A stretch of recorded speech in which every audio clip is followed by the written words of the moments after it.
जीवन सत्य की खोज दो मार्गों से हो सकती।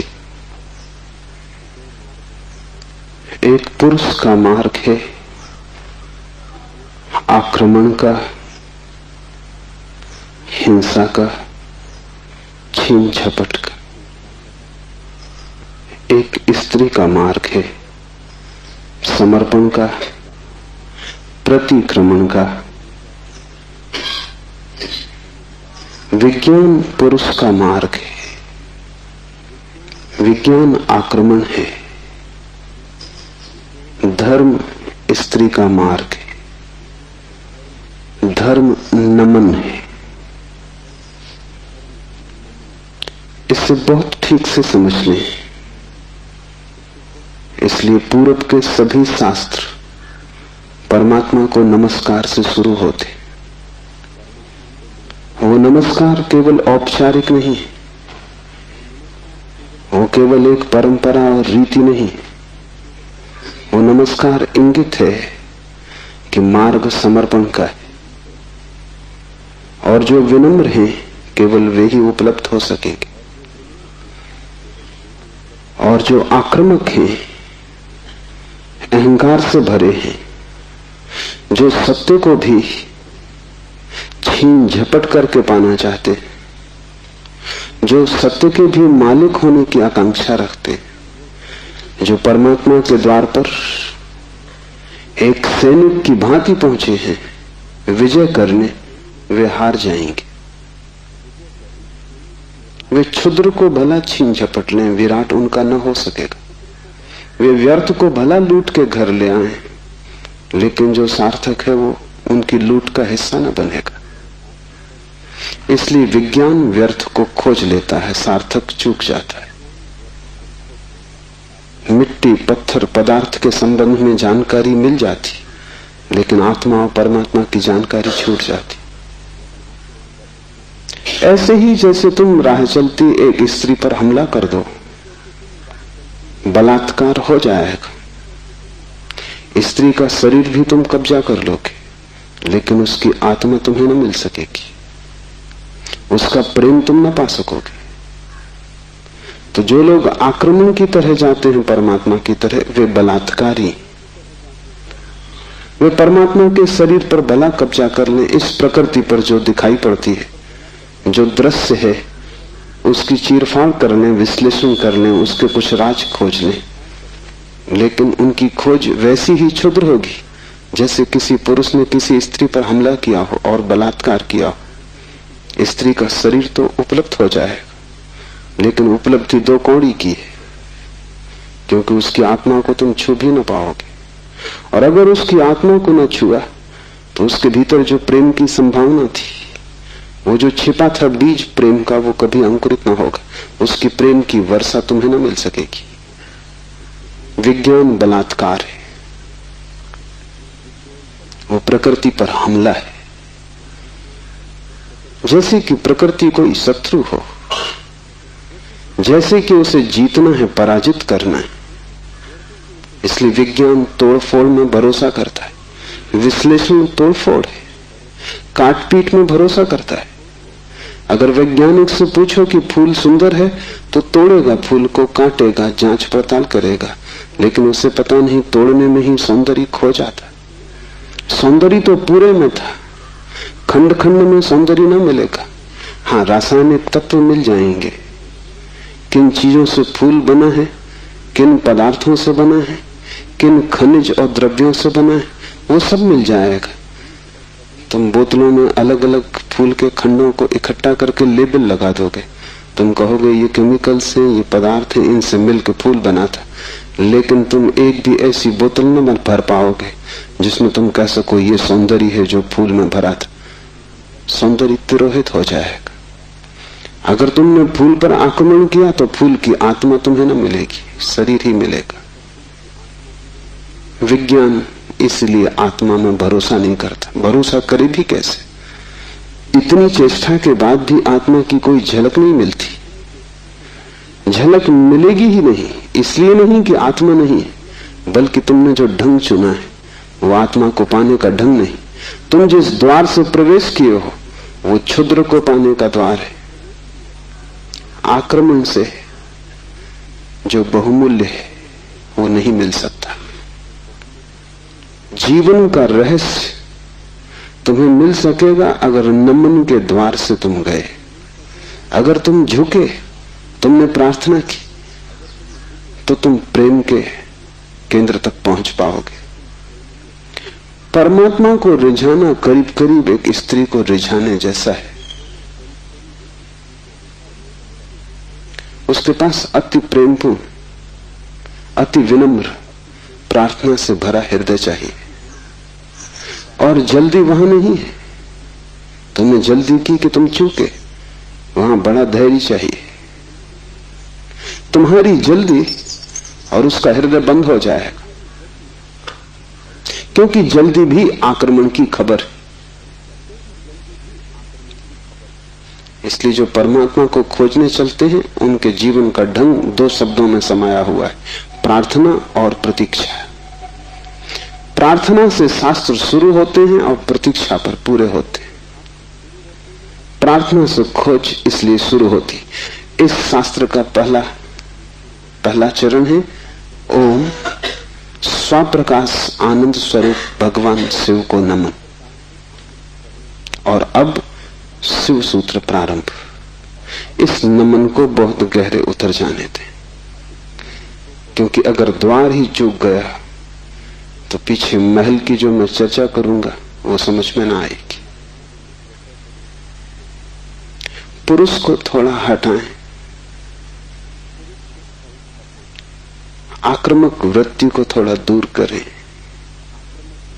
ये समझ कुछ बुद्धि से आने वाली नहीं, हृदय से आने वाली है।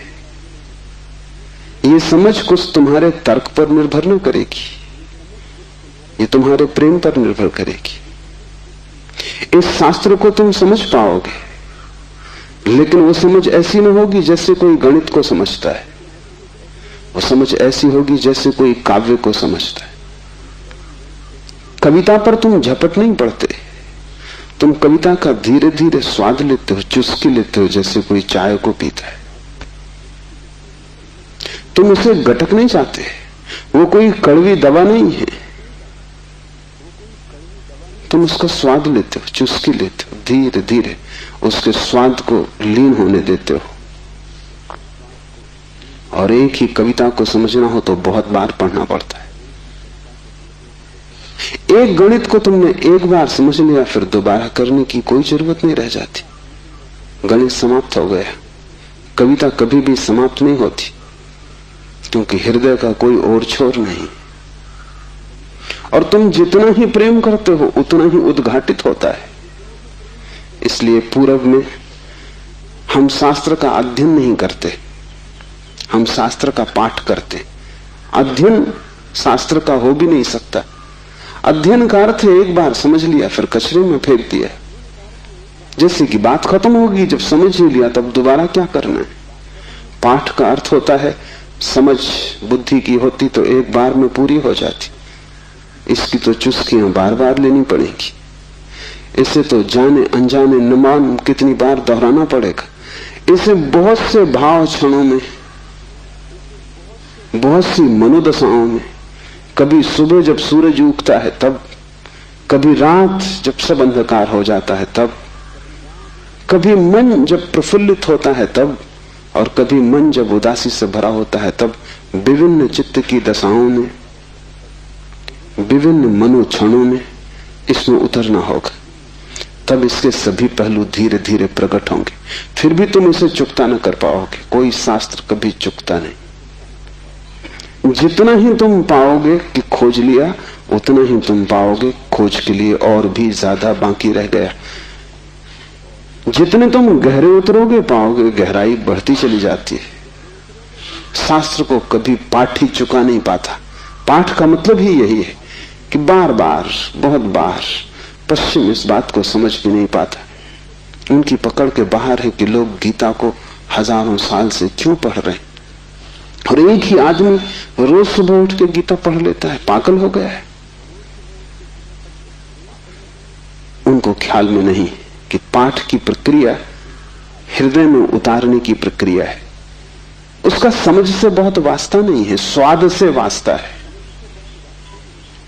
तर्क और गणित और हिसाब से उसका कोई भी संबंध नहीं है। उसका संबंध तो अपने हृदय को और उसके बीच की जो दूरी है उसको मिटाने से धीरे धीरे हम इतने लीन हो जाएं उसमें कि पाठी और पाठ एक हो जाए। पता ही न चले कि कौन गीता है, कौन गीता का पाठी। ऐसे भाव से जो चले, ये स्त्री का भाव है।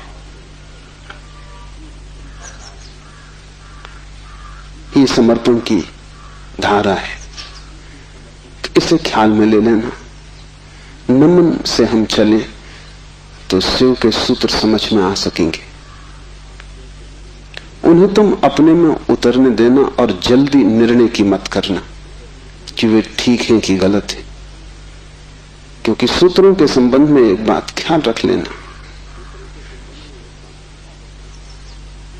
तुम्हारे ऊपर निर्भर नहीं है तय करना कि वे ठीक हैं या गलत है। तुम निर्णय कर भी कैसे पाओगे?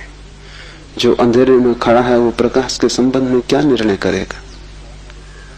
और जिसने कभी स्वास्थ्य नहीं जाना, जो रोग की सैया से ही बंधा रहा है, उसे स्वास्थ्य की परिभाषा कैसे समझ में आएगी? जिसने कभी प्रेम की स्फुरना नहीं पहचानी और जो जीवन भर घृणा, ईर्षा और द्वेष में जिया है, वो प्रेम की कविता तो पढ़ सकता है क्योंकि शब्द उसकी समझ में आ जाएंगे, लेकिन शब्दों में जो छिपा है, अंतर गुंफित है, वो द्वार तो उसके लिए बंद ही रहेगा। इसलिए तुम निर्णय मत करना कि क्या ठीक क्या गलत।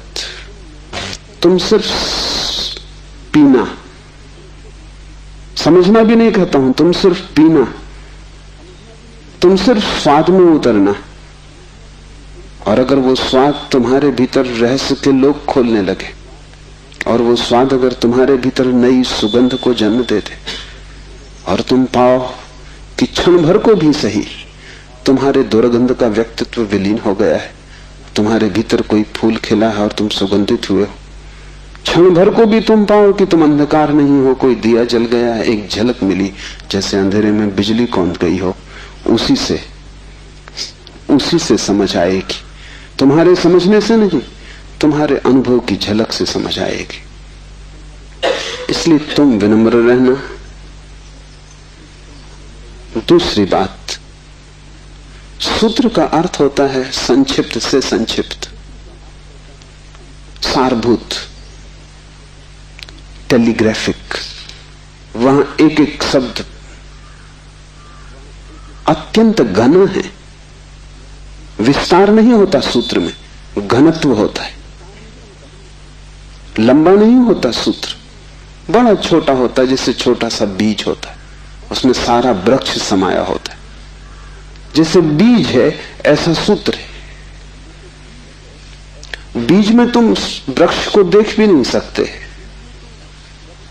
देखना भी चाहोगे तो बीज में तुम वृक्ष को पाओगे नहीं, क्योंकि उसके लिए बड़ी गहरी आंखें चाहिए जो बीज में वृक्ष को देख ले, जो वर्तमान में भविष्य को देख ले, जो आज कल को देख ले, जो दृश्य से अदृश्य को खोज ले।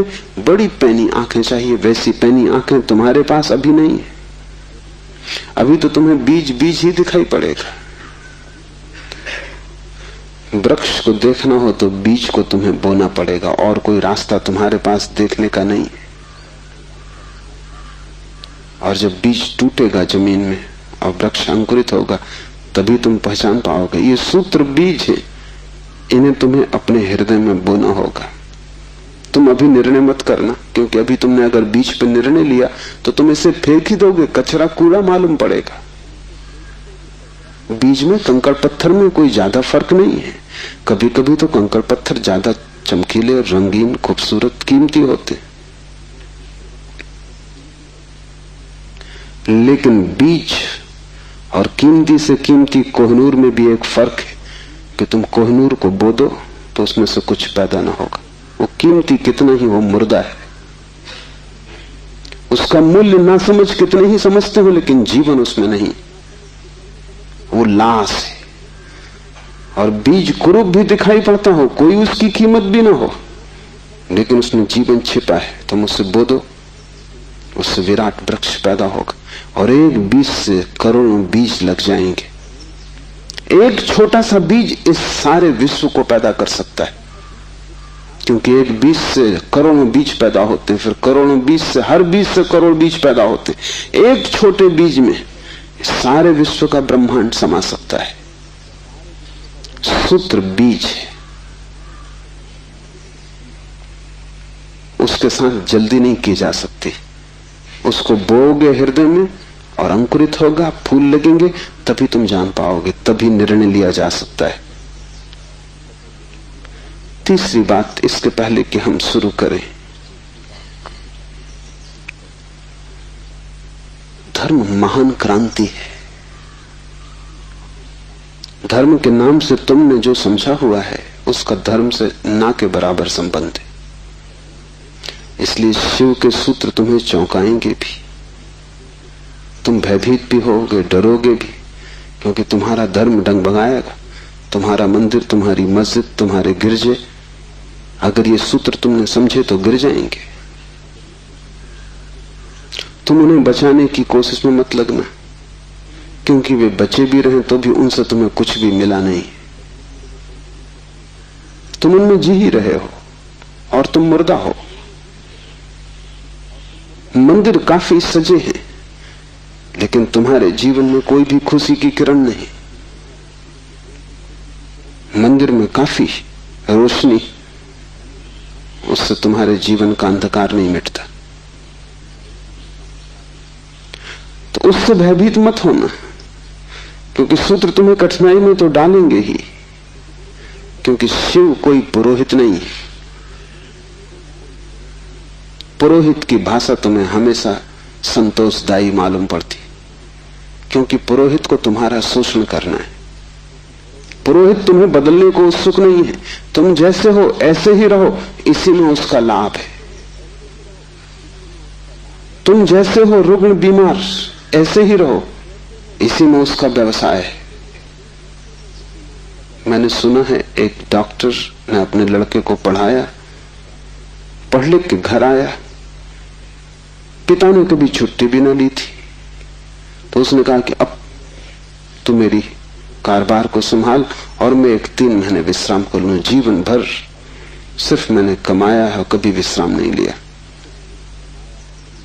वो विश्व की यात्रा पर निकल गया। 3 महीने बाद लौटा तो उसने अपने लड़के से पूछा कि सब ठीक चल रहा है। उसके लड़के ने कहा कि बिल्कुल ठीक चल रहा है। आप हैरान होंगे कि जिन मरीजों को आप जीवन भर में ठीक न कर पाए, उनको मैंने 3 महीने में ठीक कर दिया। पिता ने सिर ठोक लिया। उसने कहा, मूढ़, वही हमारा व्यवसाय थे। क्या मैं उनको ठीक नहीं कर सकता था? तेरी पढ़ाई कहां से आती थी? उन्हीं पर आधार था, और भी बच्चे पढ़ लिख लेते, तूने सब खराब कर दिया। पुरोहित तुम जैसे हो, रुग्ण बीमार तुम्हें वैसा ही चाहता है, उस पर ही उसका व्यवसाय है। शिव कोई पुरोहित नहीं है, शिव तीर्थंकर है, शिव अवतार है, शिव क्रांति दृष्टा है, पैगंबर है। वे जो भी कहेंगे वो आग है। अगर तुम जलने को तैयार हो तो ही उनके पास आना। अगर तुम मिटने को तैयार हो तो ही उनके निमंत्रण को स्वीकार करना, क्योंकि तुम मिटोगे तो ही नए का जन्म होगा। तुम्हारी राख पर ही नए जीवन की शुरुआत है। इन बातों को ख्याल में रख के एक सूत्र को समझने की कोशिश करें। पहला सूत्र है चैतन्य आत्मा। चैतन्य आत्मा है।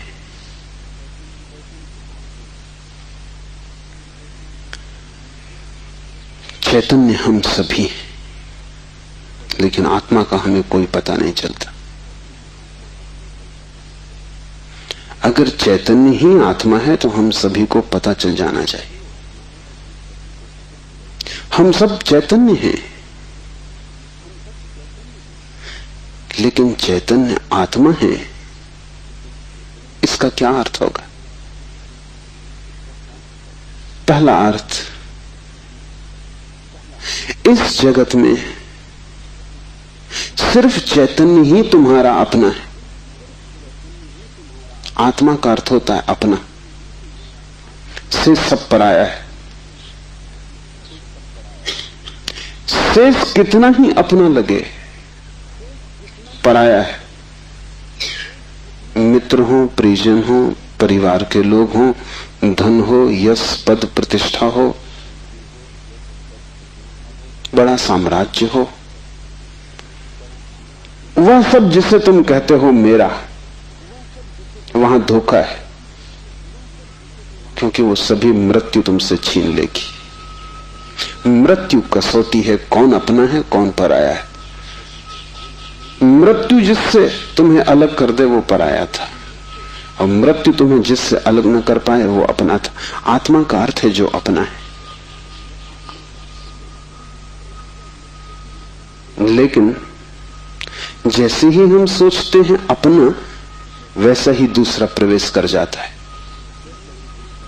अपने का मतलब ही होता है कोई दूसरा जो अपना है। तुम्हें यह ख्याल ही नहीं आता कि तुम्हारे अतिरिक्त तुम्हारा अपना कोई भी नहीं, हो भी नहीं सकता है। और जितनी देर तुम भटके रहोगे इस धारा में कि कोई दूसरा अपना है, उतने दिन व्यर्थ गए, उतना जीवन अकारण बीता। उतने समय तुमने सपने देखे, उतने समय में तुम जाग सकते थे, मोक्ष तुम्हारा होता, तुमने कचरा इकट्ठा किया।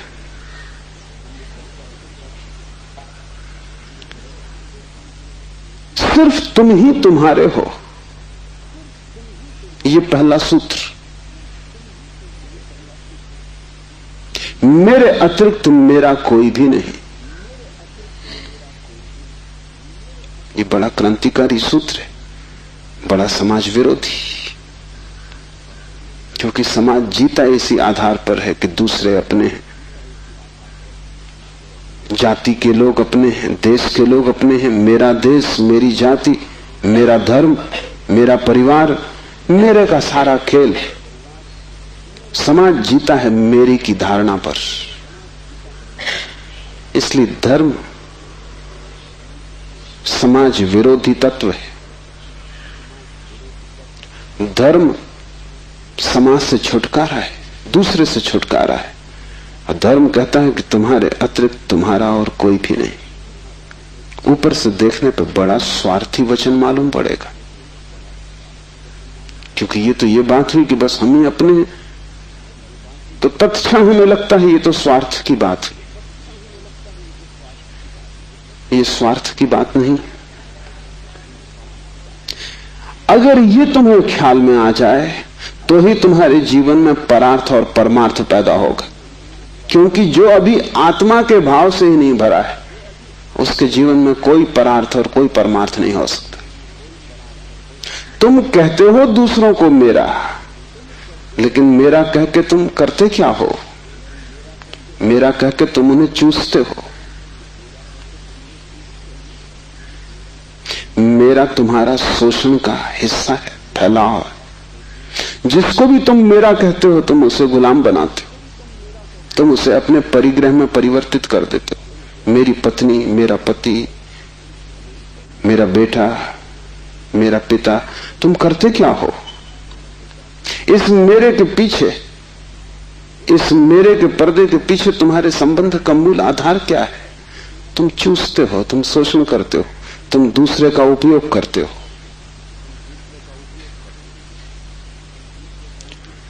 इस दूसरे के उपयोग को तुम सोचते हो परार्थ, तो तुम भ्रांति में हो। एक सम्राट बूढ़ा हुआ, उसके 3 बेटे थे और वो बड़ी चिंता में था किसको राज्य दे। तीनों ही योग्य और कुशल थे, तीनों ही समान गुण धर्मा थे, इसलिए बड़ी कठिनाई हुई। उसने एक दिन तीनों बेटों को बुलाया और कहा कि पिछले पूरे वर्ष में तुमने जो भी कृत्य महानतम किया हो, एक कृत्य जो पूरे वर्ष में महानतम हो, वो तुम मुझे कहो। बड़े बेटे ने कहा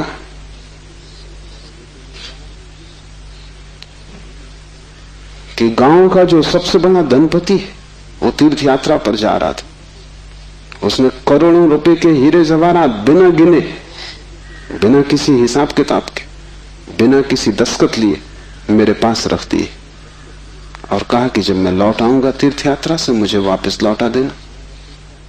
चाहता मैं तो पूरे भी पा जा सकता था, क्योंकि न कोई लिखा पड़ी थी न कोई गवाह था। इतना भी न करता तो थोड़े बहुत बहुमूल्य हीरे में बचा लेता तो कोई कठिनाई न थी, क्योंकि उस आदमी ने ना तो गिने थे और ना कोई संख्या रखी थी। लेकिन मैंने सब जैसी की जैसी थैली वापस लौटा दी। पिता ने कहा तुमने भला किया, लेकिन मैं तुमसे पूछता हूं कि अगर तुमने कुछ रख लिए होते तो तुम्हें पश्चाताप, गिलानी, अपराध का भाव पकड़ता या नहीं? उस बेटे ने कहा निश्चित पकड़ता। तो बाप ने कहा इसमें परोपकार कुछ भी ना हुआ, तुम सिर्फ अपने पश्चाताप, अपनी पीड़ा से बचने के लिए ये किए हो। इसमें परोपकार क्या हुआ? हीरे बचाते तो ग्लानि मन को पीड़ा देती, कांटे की तरह चुभती, उस कांटे से बचने के लिए तुमने हीरे वापस दिए। काम तुमने अच्छा किया, ठीक है, लेकिन परोपकार कुछ भी ना हुआ। उपकार तुमने अपना ही किया है। दूसरा बेटा थोड़ी चिंता में पड़ा और उसने कहा कि मैं राह के किनारे से गुजरता था और झील में सांझ के वक्त, जबकि वहां कोई भी न था, एक आदमी डूबने लगा। चाहता तो मैं अपने रास्ते चला जाता, सुना अनसुना कर देता, लेकिन मैंने तत्क्षण छलांग मारी, अपने जीवन को खतरे में डाला और उस आदमी को बाहर निकाला। बाप ने कहा तुमने ठीक किया, लेकिन अगर तुम चले जाते और ना निकालते तो क्या उस आदमी की मृत्यु सदा तुम्हारा पीछा न करती? तुम अनसुनी कर देते ऊपर से, लेकिन भीतर तो तुम सुन चुके थे उसकी चीत्कार आवाज कि बचाओ। क्या सदा सदा के लिए उसका प्रेत तुम्हारा पीछा न करता? उसी भय से तुमने छलांग लगाई, अपने जान को खतरे में डाला, लेकिन परोपकार तुमने कुछ किया हो इस भ्रांति में पड़ने का कोई कारण नहीं। तीसरे बेटे ने कहा कि मैं गुजरता था जंगल से और एक पहाड़ की कगार पर मैंने एक आदमी को सोया हुआ देखा, जो कि नींद में अगर एक भी करवट ले तो सदा के लिए समाप्त हो जाएगा, क्योंकि दूसरी तरफ महान खड्ड था। मैं उस आदमी के पास पहुंचा और जब मैंने देखा कि वो कौन है तो वो मेरा जानी दुश्मन था।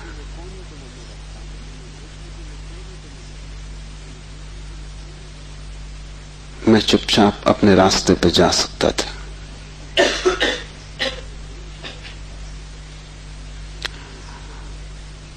या अगर मैं अपने घोड़े पर सवार उसके पास से भी गुजरता तो मेरे बिना कुछ किए शायद सिर्फ मेरे गुजरने के कारण वो करवट लेता और खड्ड में गिर जाता।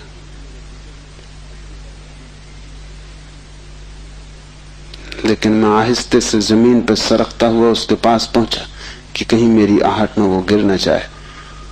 और ये भी मैं जानता था कि वो आदमी बुरा है, मेरे बचाने में भी वो मुझे गालियां ही देगा। उसे मैंने हिलाया, आहिस्ते से जगाया, और वो आदमी गांव में मेरे खिलाफ बोलता फिर रहा है, क्योंकि वो आदमी कहता है मैं मरने ही वहां गया था। इस आदमी ने वहां भी मेरा पीछा किया। इस जीने तो देता ही नहीं, इसने मरने भी न दिया।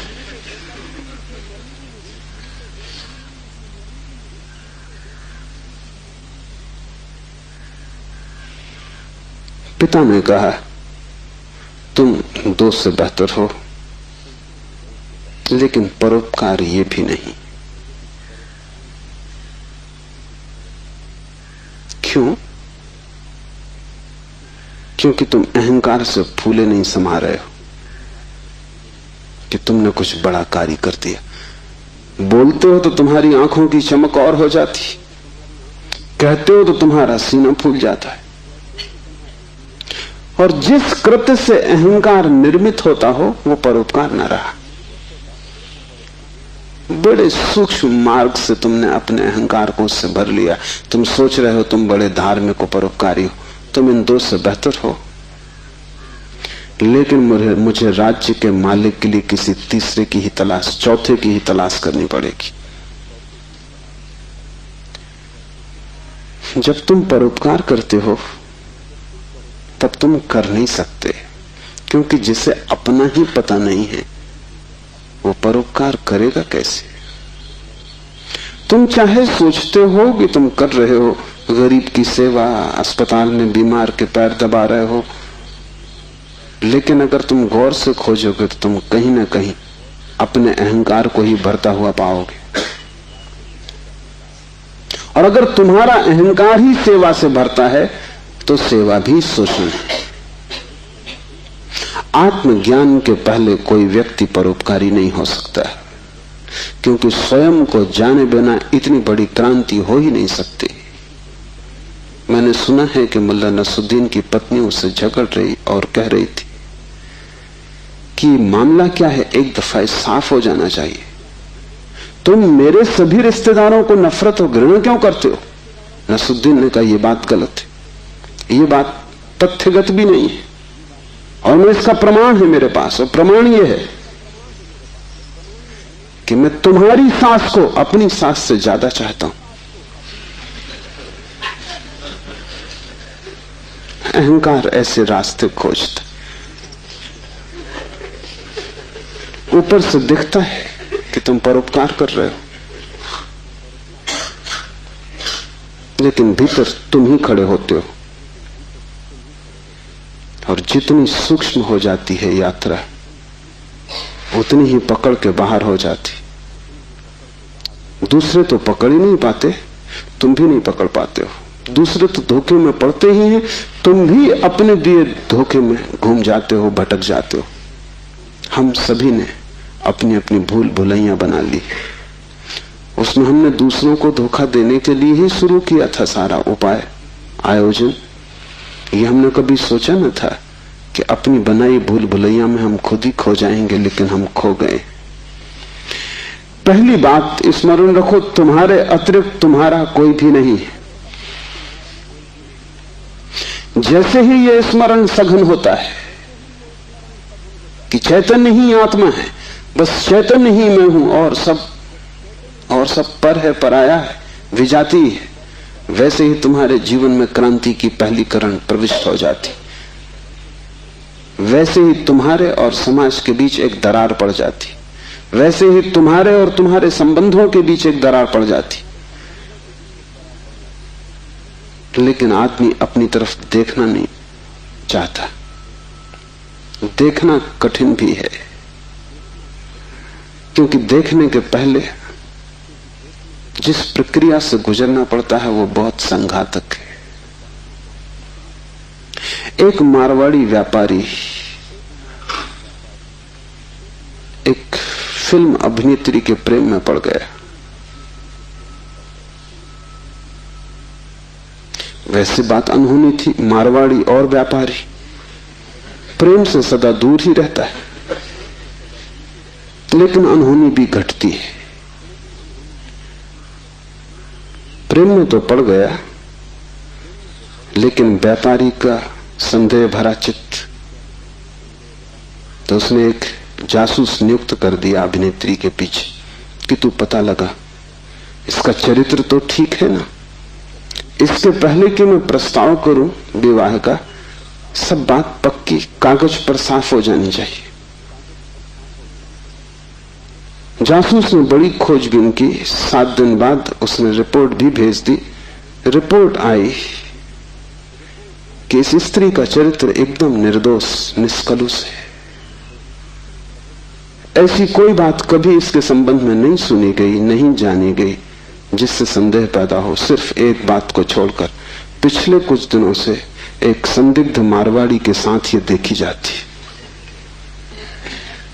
वो संदिग्ध मारवाड़ी वो स्वयं थे।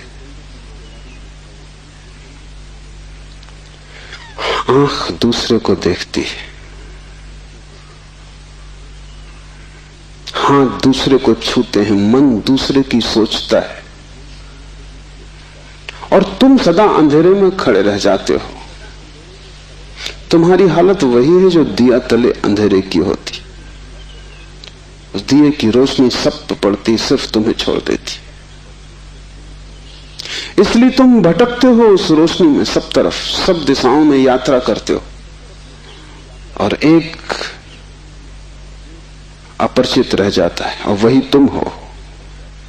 ये पहला सूत्र है चैतन्य आत्मा। इस सूत्र को गहरे बीज की तरह अपने हृदय में उतर जाने दो। व्यर्थ है सारे जगत की यात्रा अगर तुम अपने से अपरिचित रह गए। अगर स्वयं को न जान पाए और सब भी जान लिया तो वो सारा ज्ञान भी इकट्ठे जोड़ में अज्ञान सिद्ध होगा। अगर अपने को न देख पाए और सारा जगत देख डाला, चांद तारे छान डाले, तो भी तुम अंधे ही रहोगे, क्योंकि आंख तो उसी को मिलती है जो स्वयं को देख लेता है। ज्ञान तो उसी को मिलता है जो स्वयं से परिचित हो जाता है, जो चैतन्य के स्वप्रकाश में नहा लेता है, वही पवित्र है। और कोई तीर्थ नहीं है, चैतन्य तीर्थ है। और चैतन्य तुम्हारा स्वभाव है, उससे तुम क्षण भर को भी पार नहीं गए हो, लेकिन दिया तले अंधेरा है। तुम उससे दूर जा भी नहीं सकते, चाहो तो भी, लेकिन भ्रम पैदा हो सकता है कि तुम बहुत दूर चले गए हो। तुम सपना देख सकते हो संसार में, लेकिन सपना सत्य नहीं हो सकता। सत्य तो सिर्फ एक बात है, वो है तुम्हारा चैतन्य स्वभाव। चैतन्य आत्मा है तो पहली तो बात कि मेरा सिवाय चैतन्य के और कोई भी नहीं। ये भाव तुम में सघन हो जाए तो सन्यास का जन्म हुआ, क्योंकि मेरे अतिरिक्त भी मेरा कोई हो सकता है, यही भाव संसार है। इसलिए पहले सूत्र में बड़ी क्रांति है। पहली चिंगारी शिव फेंकते हैं तुम्हारी तरफ, और वो ये है कि तुम जान लो कि तुम ही बस तुम्हारे हो, बाकी कोई तुम्हारा नहीं। इससे बड़ा विषाद मन को पकड़ेगा, क्योंकि तुमने दूसरों के साथ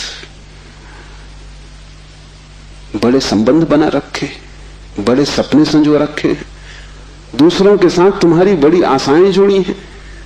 मां देख रही है कि बेटा बड़ा होगा, बड़ी आशाएं जुड़ी हैं। बाप देख रहा है कि बेटा बड़ा होगा, बड़ी आशाएं जुड़ी हैं। और इन सारी आशाओं में तुम अपने को खो रहे हो। यही तुम्हारे पिता भी इन्हीं आशाओं को कर करके समाप्त हुए तुम्हारे लिए। तुमसे क्या उन्हें मिला? यही आशाएं कर करके तुम समाप्त हो जाओगे। तुम्हारे बेटे से तुम्हें कुछ मिलेगा ना, और तुम्हारा बेटा भी यही मूर्खता जारी रखेगा, वो अपने बेटों से आशाएं करेगा।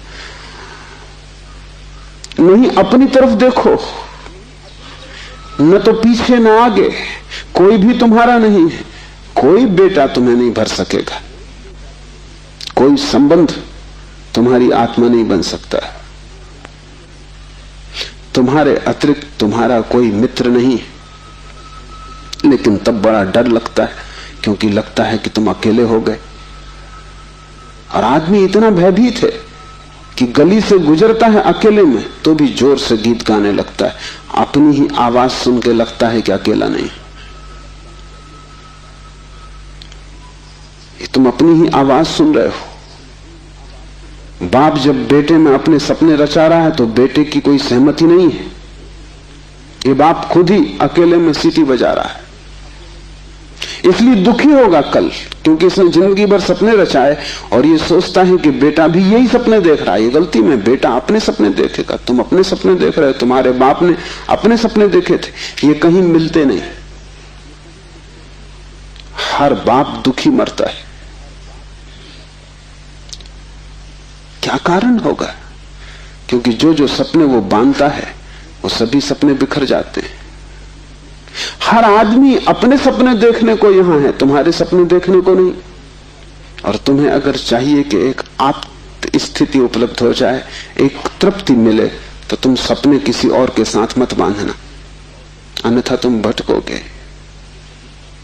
संसार का इतना ही अर्थ है कि तुमने अपने सपनों की नाव दूसरों के साथ बांध रखी। संन्यास का अर्थ है कि तुम जाग गए और तुमने एक बात स्वीकार कर ली, कितनी ही कष्टकर हो, कितनी ही दुखपूर्ण मालूम पड़े प्रथम, और कितना ही संघातक पीड़ा अनुभव हो, कि तुम अकेले हो। सब संग साथ झूठा है। इसका यह अर्थ नहीं कि तुम भाग जाओ हिमालय, क्योंकि जो हिमालय की तरफ भाग रहा है उसे अभी संग साथ सार्थक है, झूठा नहीं हुआ। क्योंकि जो चीज झूठ हो गई उससे भागने में भी कोई सार्थकता नहीं। कोई भी सुबह जाग के भागता तो नहीं कि सपना झूठा है, भागू इस घर से। सपना झूठा हो गया, बात खत्म हो गई, उसमें भागना क्या है? लेकिन एक आदमी है जो भाग रहा है पत्नी से, बच्चों से, इसका भागना बताता है। इसने सुन लिया होगा कि सपना झूठा है, लेकिन अभी इसे खुद पता नहीं चला। कल तक ये पत्नी की तरफ भागता था, पत्नी की तरफ पीठ करके भागता है, लेकिन दोनों ही अर्थों में पत्नी सार्थक थी।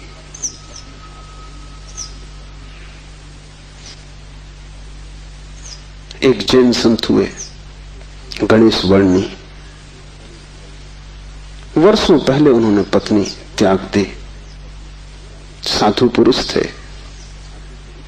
कोई 20 वर्ष त्याग के बाद काशी में थे, तब खबर आई कि पत्नी मर गई।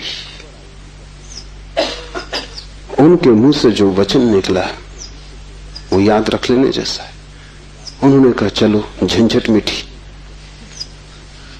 उनके भक्तों ने इस वचन का अर्थ लिया कि बड़ी वीतरागता है, थोड़ा सोचो तो साफ हो जाएगा कि वीतरागता बिल्कुल नहीं। क्योंकि जिस पत्नी को 20 साल पहले छोड़ दिया उसकी झंझट अभी कायम थी, तो ही मिट सकती है। गणित बिल्कुल सीधा और साफ है। ये पत्नी जो 20 साल पहले छोड़ दी, किसी न किसी तरह छाया की तरह पीछे चल रही होगी, ये मन में कहीं सवार होगी। इसका उपद्रव कायम था। 20 साल भी इसके उपद्रव को मिटा नहीं पाए थे छोड़ने के बाद। ये मन सतत सोचता रहा होगा, पक्ष में विपक्ष में। पत्नी के मरने पर यह वचन कि चलो झंझट मिटी, पत्नी के संबंध में कुछ भी नहीं बताते, सिर्फ पति के संबंध में बताते कि आदमी भाग तो गया छोड़कर, लेकिन छोड़ ना पाया।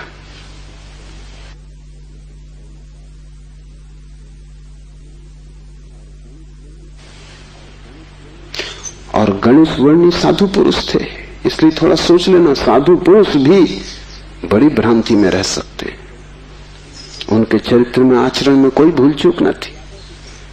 वे मर्यादा के पुरुष थे, ठीक ठीक नियम से चलते थे। वहां कोई जरा भी दरार नहीं पा सकता, जरा त्रुटि नहीं पा सकता। सब आचरण ठीक था, साधुता पूरी थी। फिर भी भीतर कोई बात चूक गई। हिमालय पहुंच गए, झंझट सांस चली गई। फिर दूसरी बात भी समझ लेने जैसी है, और वो ये कि अगर पत्नी के मरने पर पहला ख्याल ही आया कि झंझट मिटी, तो कहीं जाने अनजाने अचेतन में पत्नी की मृत्यु की आकांक्षा भी छिपी रही होगी। वो जरा गहरा किसी तल पर पत्नी मिट जाए, न हो, समाप्त हो जाए, ये तो हिंसा हो गई।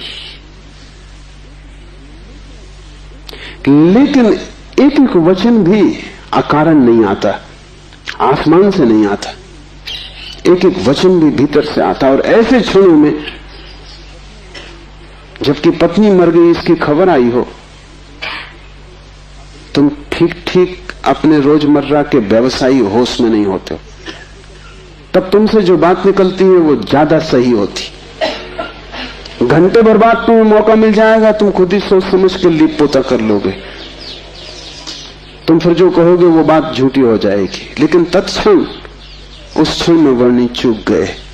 वो जो 20 साल से उन्होंने चारों तरफ साधुता का व्यवस्था कर रखी थी, उस क्षण में भूल गए। जब वर्णी को ऐसा घट सकता है तो तुम्हें तो सहज ही घट सकता है। भागने से कुछ भी ना होगा, भाग कर कोई भी कभी भाग नहीं पाया। लेकिन भक्त इसको न देख पाएंगे। उन्होंने तो वर्णी की कथा में इसको बड़े बहुमूल्य वचन की तरह संग्रहित किया है, ये सोच के कि देखो आदमी कैसा वितराग है। तुम्हें पता भी नहीं हो सकता कि वितरागता क्या है। तुम राग में जीते हो, तुम्हें विराग समझ में आता है, तुमसे जो विपरीत है वो समझ में आता है। तुम जानते हो कि तुम पत्नी को छोड़ के नहीं जा सकते, और ये आदमी छोड़ के चला गया, ये आदमी तुमसे बड़ा है,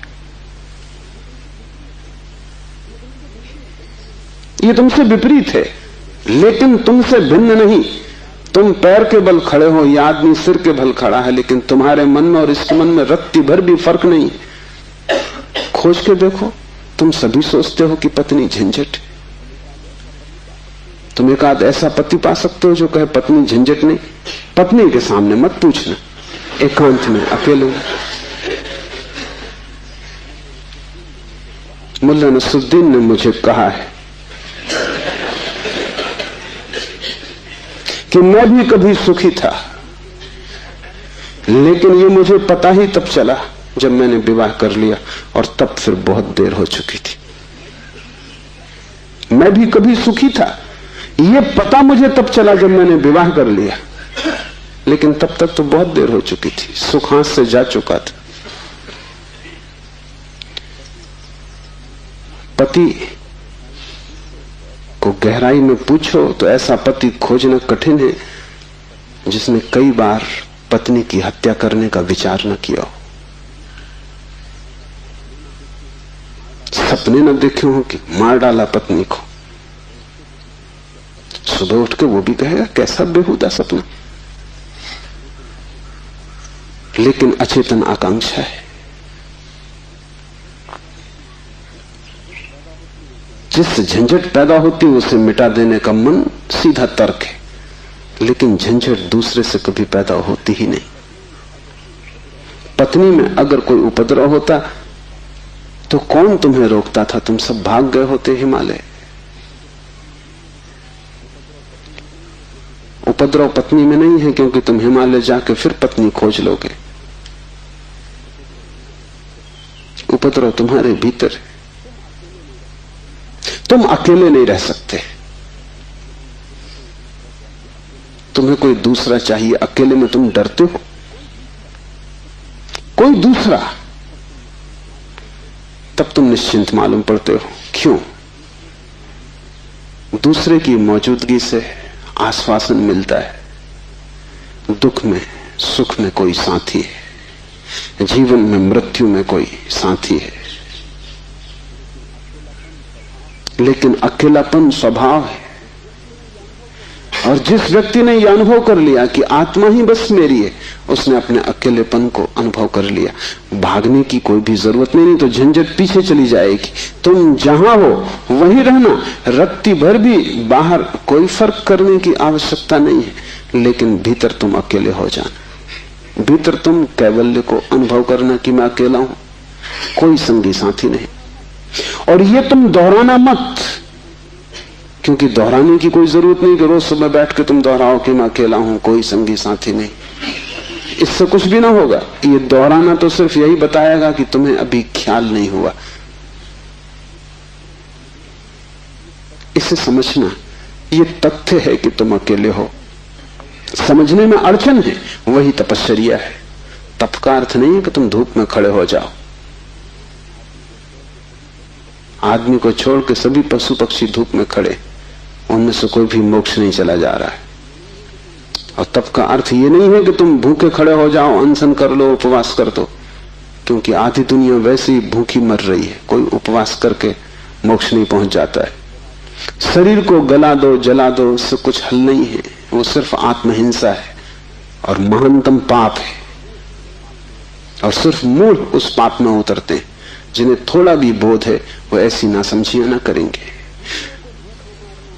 दूसरे को भूखा मारना अगर गलत है तो खुद को भूखा मारना सही कैसे हो सकता है? दूसरे को सताना अगर हिंसा है तो खुद को सताना अहिंसा कैसे हो सकती है? सताने में हिंसा है, किसको तुम सताते हो इससे क्या फर्क पड़ता है? जो हिम्मतवर है वो दूसरे को सताते हैं, जो कमजोर है वो खुद को सताते हैं। क्योंकि दूसरे को सताने में एक खतरा है, दूसरा बदला लेगा। खुद को सताने में वो खतरा भी नहीं है, कौन बदला लेगा? कमजोर अपने को सताते हैं। तुमने कभी ख्याल किया, अगर पुरुष नाराज हो जाए तो वो पत्नी को पीटता, अगर पत्नी नाराज हो वो खुद को पीटती। ये जो पत्नी है ये साधुओं का प्रतीक है। कमजोर अपने को पीट लेता, क्या करे? ताकतवर दूसरे को पीटता है, क्योंकि उसमें खतरा तो है ही कि दूसरा क्या करेगा कौन जाने। कमजोर आत्महिंसक हो जाता है और ताकतवर परहिंसक होता है। और धार्मिक वो है जो अहिंसक, न वो दूसरे को सताता है न खुद को सताता है। सताने की बात ही व्यर्थ है। तपश्चर्या का अर्थ है कि तुमने ये सत्य स्वीकार कर लिया कि तुम अकेले हो, कोई उपाय नहीं है संगी साथी का। तुम कितना ही चाहो, कितनी ही आंखें बंद करो, सपने देखो, तुम अकेले ही रहोगे। जन्मों जन्मों से तुमने घर बसाए, परिवार बसाए, मिटाए, लेकिन तुम अकेले ही रहे हो। तुम्हारे अकेलेपन में रत्ती भर फर्क नहीं पड़ता। जिसने ये जान लिया, स्वीकार कर लिया कि मैं अकेला हूं, उसके लिए इंगित है इस सूत्र में चैतन्य आत्मा है, वही तुम्हारा और कोई तुम्हारा नहीं। और दूसरी बात इस सूत्र में है, वो है चैतन्य। आत्मा कोई सिद्धांत नहीं है कि तुम शास्त्र में पढ़ो और मान लो। आत्मा कोई जैसे गुरुत्वाकर्षण का सिद्धांत है, ऐसा कोई सिद्धांत नहीं है। आत्मा एक अनुभव है, सिद्धांत नहीं। और अनुभव है चैतन्य की तीव्रता का। इसलिए तुम जितने चैतन्य होते जाओगे उतनी ही तुम्हें आत्मा का पता चलेगा। तुम जितने बेहोश होते चले जाओगे उतना ही तुम्हें अपना पता नहीं चलेगा। और तुम करीब करीब बेहोश हो। जो आत्मा को जानना चाहता है उसे किसी दर्शन शास्त्र की जरूरत नहीं है, उसे चैतन्य को जगाने की प्रक्रिया चाहिए, उसे विधि चाहिए जिससे वो ज्यादा चेतन हो जाए। जैसे कि आग को तुम उकसाते हो, राख जम जाती, तुम उकसा देते हो, राख झड़ जाती, अंगारे झलकने लगते। ऐसी तुम्हें कोई प्रक्रिया चाहिए जिससे तुम्हारी राख झड़े और अंगारा चमके, क्योंकि उसी चमक में तुम पहचानोगे कि तुम चैतन्य हो। और जितने तुम चैतन्य हो उतने ही तुम आत्मवान हो। जिस दिन तुम पाओगे कि मैं परम चैतन्य हूं, उस दिन तुम परमात्मा हो। तुम्हारी चेतना की मात्रा ही तुम्हारी आत्मा की मात्रा होगी। लेकिन अभी तुम करीब करीब बेहोश हो, अभी करीब करीब तुम जैसे शराब पिए, अभी तुम चल रहे हो, उठ रहे हो, काम कर रहे हो, लेकिन जैसे नींद में। होश तुम्हें नहीं है।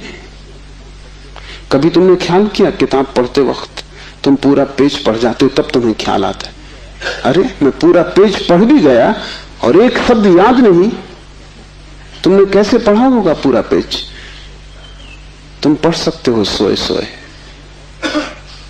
मन कहीं और रहा होगा, तुम पढ़ गए, तब तुम्हें होश पता चला कि ये तो पूरा पेज व्यर्थ गया। तुम कई बार रास्ते से चलते हो, तुम पूरा रास्ता चल जाते हो, तब तुम्हें ख्याल आता है कि तुम चल रहे हो। तुम काम करते हो और तुम्हें पता नहीं चलता कि तुम कर रहे हो।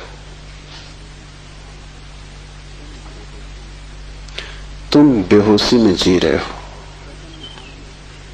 और चैतन्य आत्मा है। और तुम पूछते हो क्या आत्मा है?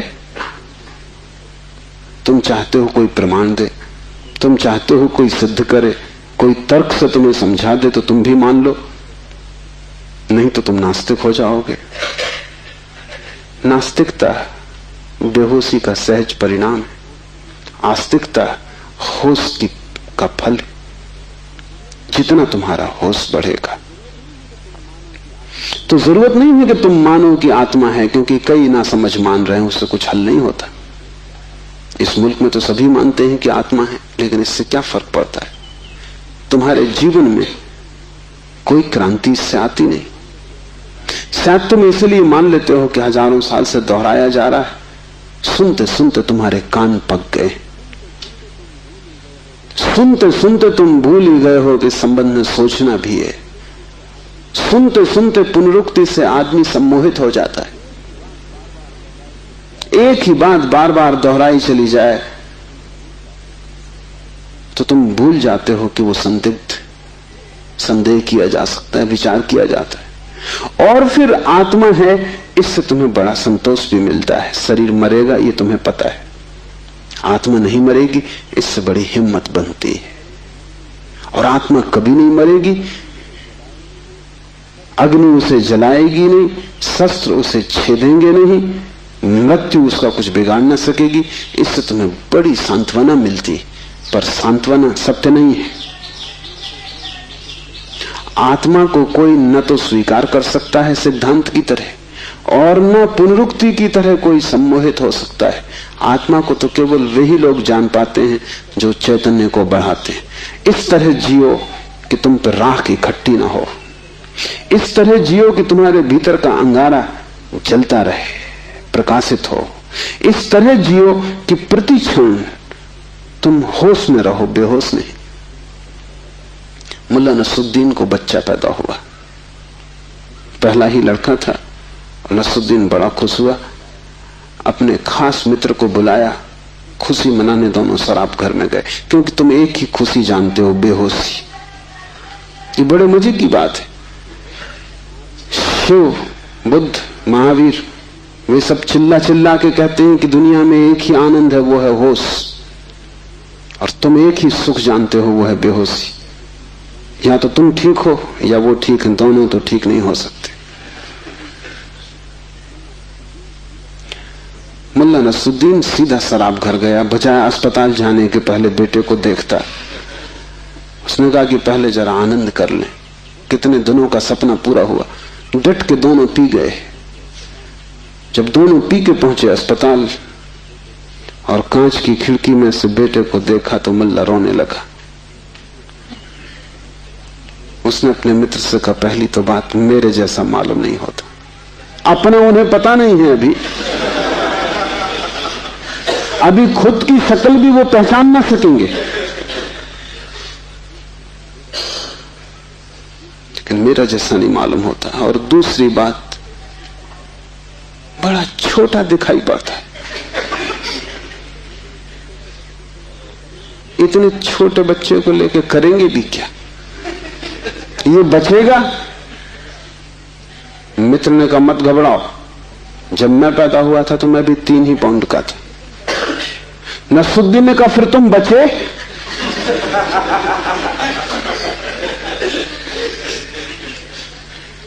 मित्र सोचने लगा, क्योंकि वो भी बेहोशी में था। उसने कहा, पक्का नहीं कह सकता।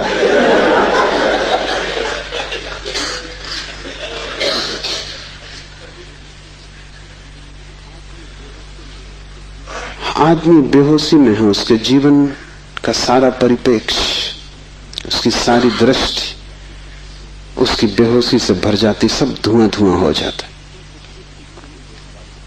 तुम कुछ भी ठीक से नहीं देख पाते, और तुम एक ही सुख जानते हो कि जब तुम अपने को भूल जाते हो, चाहे सिनेमा हो, चाहे संगीत हो, चाहे सेक्स हो, जहां भी तुम अपने को भूल जाते हो वहीं तुम कहते हो बड़ा सुख आया। भूलने को तुम सुख कहते हो, विस्मरण को? कारण है, क्योंकि जब भी तुम होश से भरते हो तुम सिवाय दुख के अपने जीवन में कुछ भी नहीं पाते। इसलिए जब भी तुम देखते हो जीवन को, जरा ही सजग होकर तुम पाते हो दुख दुख, कुरूपता चारों तरफ।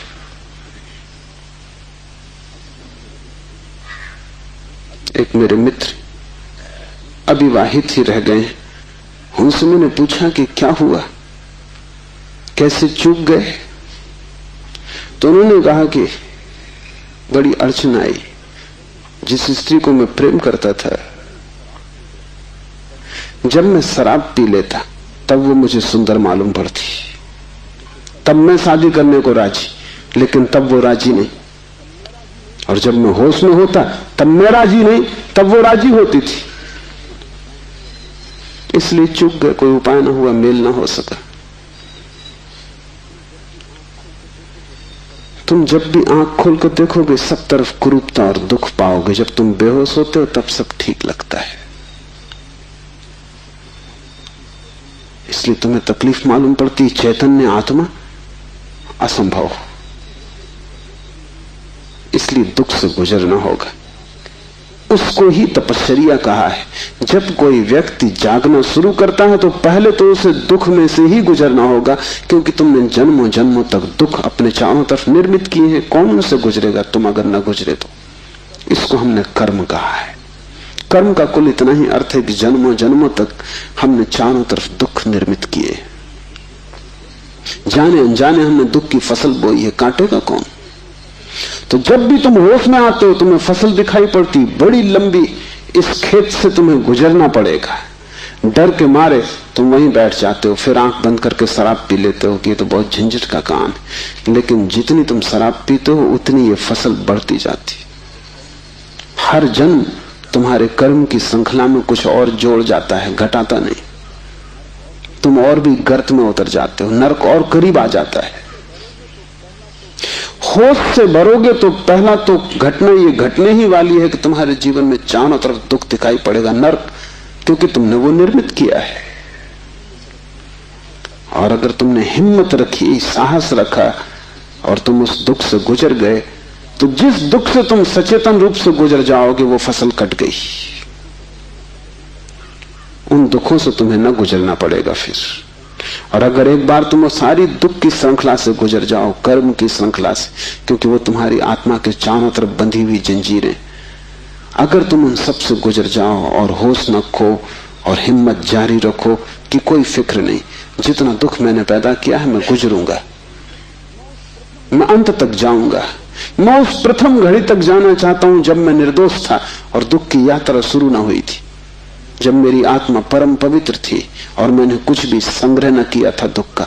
मैं उस समय तक प्रवेश करूंगा ही, चाहे कुछ भी परिणाम हो, कितना ही दुख, कितनी ही पीड़ा। अगर तुमने इतना साहस रखा तो आज नहीं कल दुख से पार होकर तुम उस जगह पहुंच जाओगे जहां शिव का सूत्र तुम्हें समझ में आएगा, चैतन्य आत्मा है। और एक बार तुम अपने भीतर के चैतन्य में प्रतिष्ठित हो जाओ, फिर तुमसे कोई दुख पैदा नहीं होता, क्योंकि बेहोश आदमी अपने चारों तरफ दुख पैदा करता है। तुमने देखा शराबी को चलते हुए रास्ते पर वो कैसा डगमगाता है? ऐसी तुम्हारी जिंदगी है। कहीं पैर रखते हो कहीं पड़ता है, कहीं जाना चाहते हो कहीं पहुंच जाते हो, कुछ करना चाहा था कुछ और ही हो जाता है, कुछ कहने निकले थे कुछ और ही कह के घर लौट आते हो। इसे तुम रोज देख रहे हो, फिर भी तुम समझ नहीं पाते कि क्यों हो रहा है। तुम गए थे किसी से क्षमा मांगने और झगड़ा करके वापस आ गए। होश में हो तुम बात प्रेम की कर रहे थे, दुश्मनी हो गई।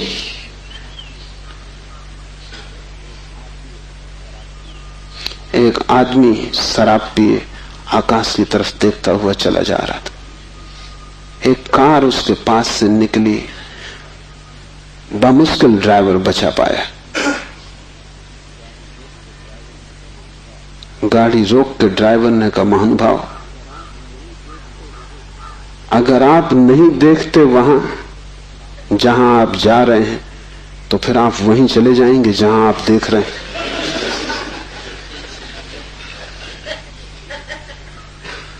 हम सब, हमें कुछ पता भी नहीं कि हम कहां जा रहे हैं, क्यों जा रहे हैं, कहां देख रहे हैं, क्यों देख रहे हैं,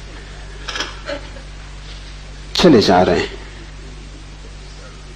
क्योंकि एक बेचैनी है भीतर जो बैठने भी नहीं देती, एक शक्ति है भीतर जो चलाए चली जाती है। फिर हम जो भी करते हैं वो सबके उल्टे परिणाम आते हैं। लोग मेरे पास आते हैं, वो कहते हैं हमने बदी तो कभी की नहीं, नेकी की और फल बदी मिल रहा है। ऐसा हो नहीं सकता कि तुम नेकी करो फल में बदी मिले। ऐसा हो नहीं सकता कि तुम आम के बीज बो और नीम के फल लगे। ऐसा हो नहीं सकता। इतनी हो सकता है कि तुम ऐसे बेहोशी में बोए होगे, बोए तुमने नीम के ही फल, तुम होश में न थे। क्योंकि वृक्ष थोड़ी झूठ बोलेगा, तुम ही कहीं बोते वक्त भूल में पड़े होगे।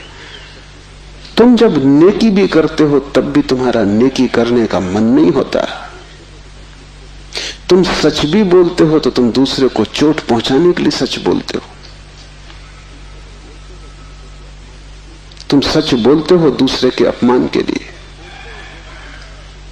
तुम सच बोलते हो जैसे तुम सच का उपयोग एक घातक हथियार की तरह कर रहे हो। तुम्हारे सत्य कड़वे होते हैं। सत्य के कड़वे होने की कोई भी जरूरत नहीं, लेकिन मजा तुम्हें कड़वेपन में है, सत्य में तुम्हें मजा भी नहीं है। तुम्हारा झूठ सदा मीठा होता है, तुम्हारा सत्य सदा कड़वा होता है। बात क्या है? क्या कड़वापन सत्य का स्वभाव है? क्या मिठास झूठ का हिस्सा है? नहीं। झूठ को तुम चलाना चाहते हो, तुम उसे मीठा बनाते हो, क्योंकि अगर वो मीठा ना होगा तो चलेगा नहीं। एक तो झूठ चलना मुश्किल, मिठास के सहारे ही चलेगा। जैसे कड़वी दवा की गोली पर हम मीठी परत चढ़ा देते, बच्चा मीठी गोली समझ के खा लेता है, और जब तक कड़वेपन का पता चलता तब तक गोली भीतर जा चुकी है। तुम झूठ को मीठा बनाते हो क्योंकि तुम झूठ चलाना चाहते हो। तुम सत्य को कड़वा बनाते हो क्योंकि सत्य से तुम केवल चोट करना चाहते हो, उसको चलाना नहीं चाहते। तुम सत्य बोलते ही तब हो जब तुम सत्य का इस तरह उपयोग कर सको कि वो झूठ से बदतर साबित हो, तभी तुम बोलते हो।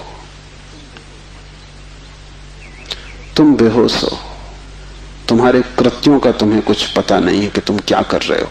इसे थोड़ा होश पूर्वक देखना शुरू करो। जो तुम बोलना चाहते हो वही बोले, या तुम कुछ और बोल गए? क्या तुमने यही सोचा था बोलने के लिए जो तुम बोले? मार्क ट्वेन लौटता था एक रात, उसकी पत्नी ने पूछा,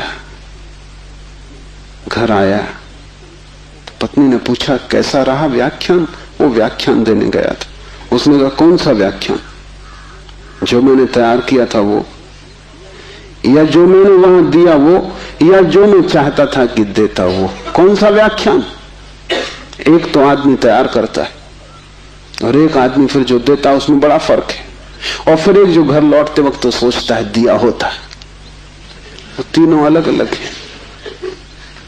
होश में हो। सब निशाने तुम्हारे चूक जाते हैं। तुम्हारी जिंदगी में कभी भी कोई निशाना लगा?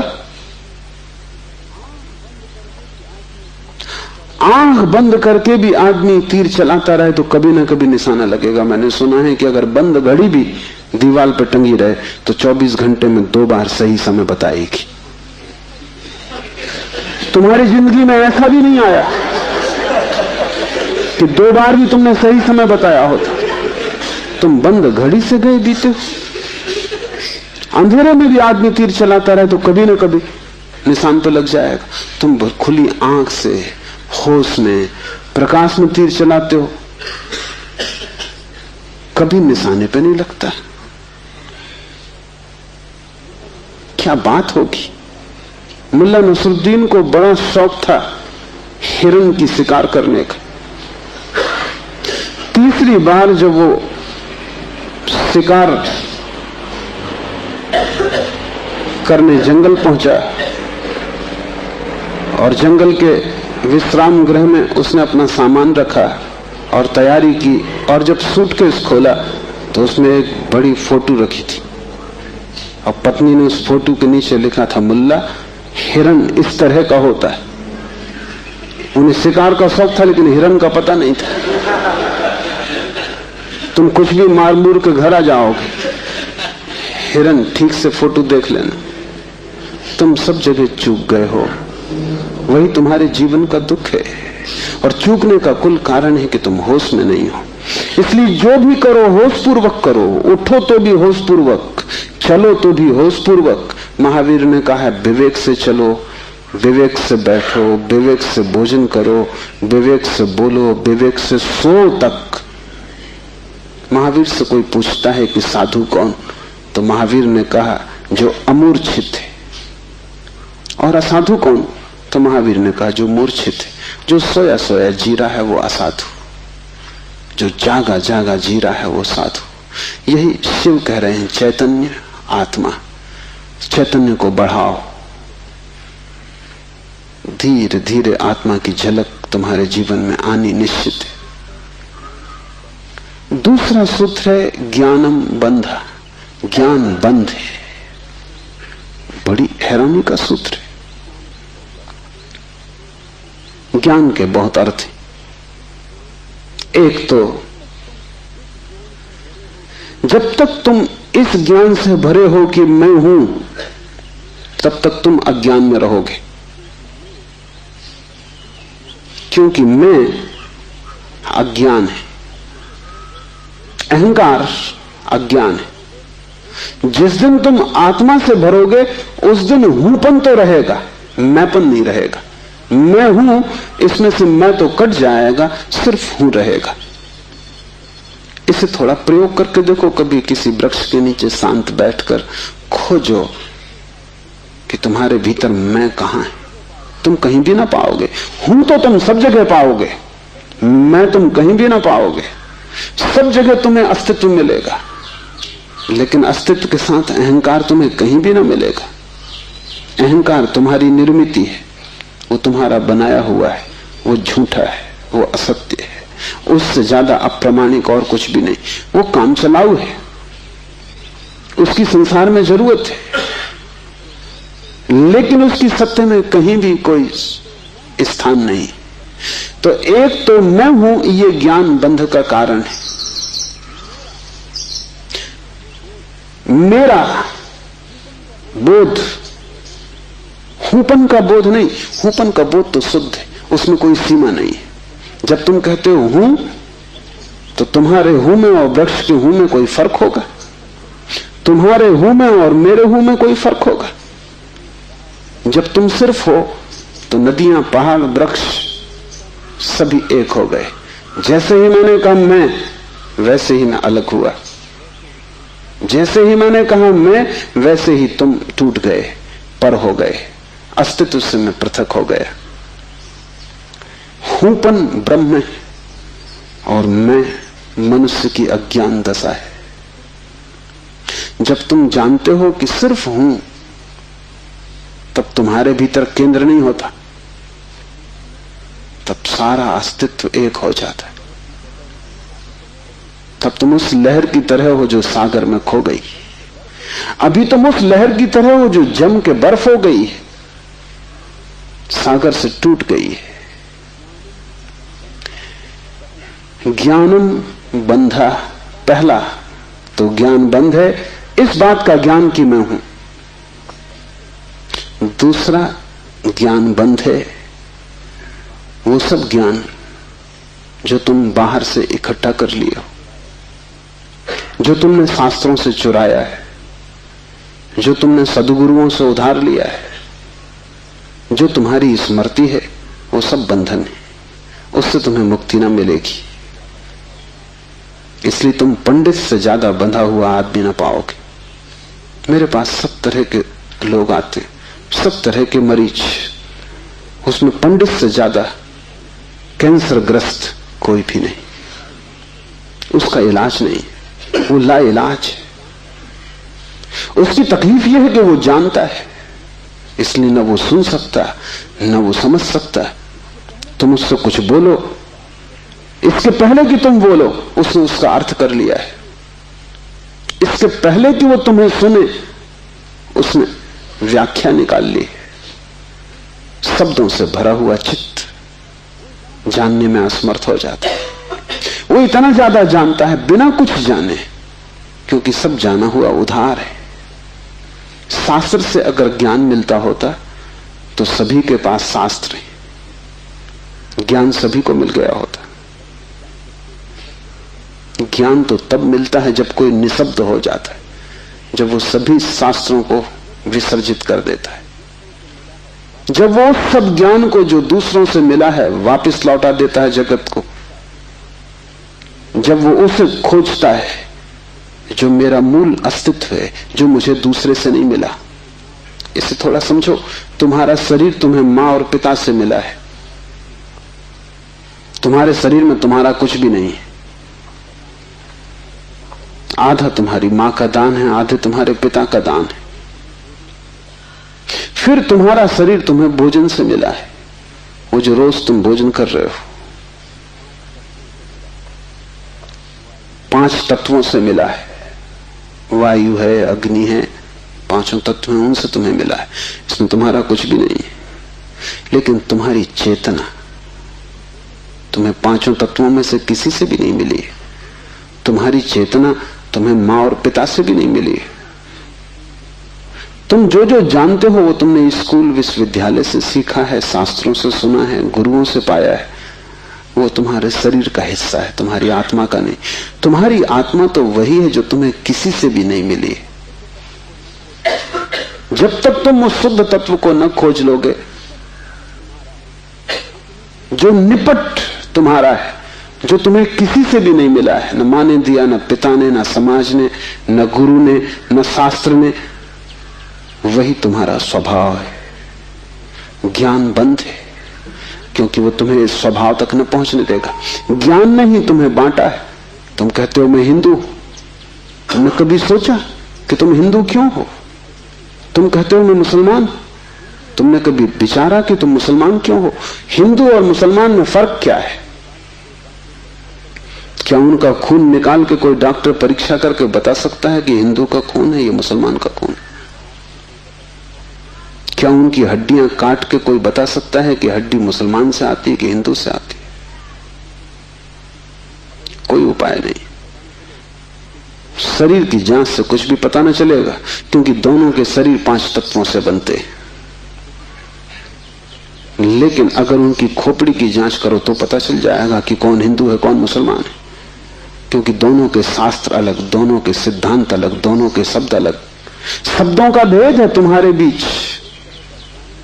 तुम हिंदू हो क्योंकि तुम्हें एक तरह का ज्ञान मिला जिसका नाम हिंदू, दूसरा जैन है क्योंकि उसे दूसरे तरह का ज्ञान मिला जिसका नाम जैन। तुम्हारे बीच जितने फासले हैं, दीवालें हैं, वो ज्ञान की दीवालें, और सब ज्ञान उधार। तुम एक मुसलमान बच्चे को हिंदू के घर में रख दो, वो हिंदू की तरह बड़ा होगा। वो ब्राह्मण की तरह जनेऊ धारण करेगा, वो उपनिषद और वेद के वचन उद्धृत करेगा। और तुम एक हिंदू के बच्चे को मुसलमान के घर रख दो, वो कुरान की आयत दोहराएगा।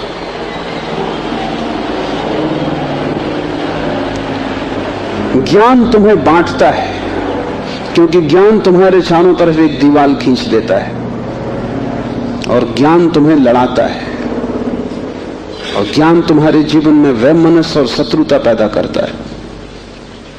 थोड़ी देर को सोचो, अगर तुम्हें कुछ भी ना सिखाया जाए कि तुम हिंदू हो या मुसलमान या जैन या पारसी, तो तुम क्या करोगे? तुम बड़े होगे एक मनुष्य की भांति। तुम्हारे बीच कोई दीवार ना होगी।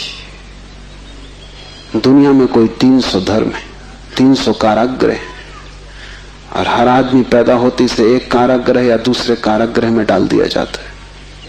और पंडित पुरोहित बड़ी चेष्टा करते हैं कि बच्चे पे जल्दी से जल्दी कब्जा हो जाए। उसको वो धर्म शिक्षा कहते हैं। उससे ज्यादा अधर्म और कुछ भी नहीं है। वो उसको धर्म शिक्षा कहते हैं। 7 साल के पहले बच्चे को पकड़ लें, क्योंकि 7 साल का बच्चा अगर बड़ा हो गया तो फिर पकड़ना रोज रोज मुश्किल होता जाएगा। और बच्चे को अगर थोड़ा भी बोध आ गया तो फिर वो सवाल उठाने लगेगा, और सवालों का जवाब पंडितों के पास बिल्कुल नहीं है। पंडित सिर्फ मूढ़ों को तृप्त कर पाते हैं। जितनी कम बुद्धि का आदमी हो पंडित से उतनी जल्दी तृप्त हो जाता है। वो एक प्रश्न पूछता, उत्तर मिल जाता है। तुम जाते हो पंडित से पूछते हो संसार को किसने बनाया, वो कहता भगवान ने। तुम प्रश्न घर लौटाते हो बिना पूछे कि भगवान को किसने बनाया। अगर तुम दूसरा प्रश्न पूछते पंडित नाराज हो जाता, क्योंकि उसका उसे भी पता नहीं, किताब में वो लिखा नहीं। और फिर झंझट की बात है, परमात्मा को किसने बनाया। फिर तुम पूछते ही चले जाओगे, वो कोई भी जवाब दे, तुम पूछोगे उसको किसने बनाया। अगर गौर से देखो तो तुम्हारे पहले सवाल का जवाब दिया नहीं गया है। पंडित ने तुम्हें सिर्फ संतुष्ट कर दिया क्योंकि तुम बहुत बुद्धिमान नहीं हो। और बच्चे अबोध, उनका अभी तर्क नहीं जगा, विचार नहीं जगा, अभी वो प्रश्न नहीं पूछ सकते। अभी तुम जो भी कचरा उनके दिमाग में डाल दो वो उसे स्वीकार कर लेंगे। बच्चे सभी को स्वीकार कर लेते हैं क्योंकि वो सोचते हैं जो भी दिया जा रहा है वो सभी ठीक है। बच्चा ज्यादा सवाल नहीं उठा सकता, सवाल उठाने के लिए थोड़ी प्रौढ़ता चाहिए। इसलिए सभी धर्म बच्चों की गर्दन पकड़ लेते हैं और फांसी लगा देते। फांसी बड़ी सुंदर है। किसी के गले में बाइबल लटकी है, किसी के गले में समय सार लटका है, किसी के गले में कुरान लटकी है, किसी के गले में गीता लटकी है। ये इतने प्रीतिकर बंधन है कि इनको छोड़ने की हिम्मत फिर जुटानी बहुत मुश्किल है। और जब भी तुम इन्हें छोड़ना चाहोगे एक खतरा सामने आ जाएगा, क्योंकि इन्हें छोड़ा तो तुम अज्ञानी। क्योंकि जैसे तुम इनको छोड़ोगे तुम पाओगे मैं तो कुछ जानता नहीं, बस ये किताब सारी संपदा है, इसको संभालो। अपने अज्ञान को छिपाने का यही तो एक उपाय है। लेकिन अज्ञान छिपने से अगर मिटता होता तो बड़ी आसान बात हो गई होती। अज्ञान छिपने से बढ़ता है, जैसे कोई अपने घाव को छिपा ले, उससे कुछ मिटेगा नहीं। घाव और भीतर भीतर बढ़ेगा, मवाद पूरे शरीर में फैल जाएगी। शिव कहते हैं ज्ञान बंद है, ज्ञान सीखा हुआ, ज्ञान उधार, ज्ञान दूसरे से लिया हुआ बंधन का कारण है। तुम उस सब को छोड़ देना जो दूसरे से मिला है, तुम उसकी तलाश करना जो तुम्हें किसी से भी नहीं मिला, तुम उसकी खोज में निकलना, उस चेहरे की खोज में जो तुम्हारा है। तुम्हारे भीतर छिपा हुआ एक झरना है चैतन्य का, जो तुम्हें किसी से भी नहीं मिला, जो तुम्हारा स्वभाव है, जो तुम्हारी निज संपदा है, निजत्व है, वही तुम्हारी आत्मा है। तीसरा सूत्र है योनि वर्ग और कला शरीर है। योनि से अर्थ है प्रकृति, इसलिए हम स्त्री को प्रकृति कहते हैं। स्त्री शरीर देती है, वो प्रकृति की प्रतीक है।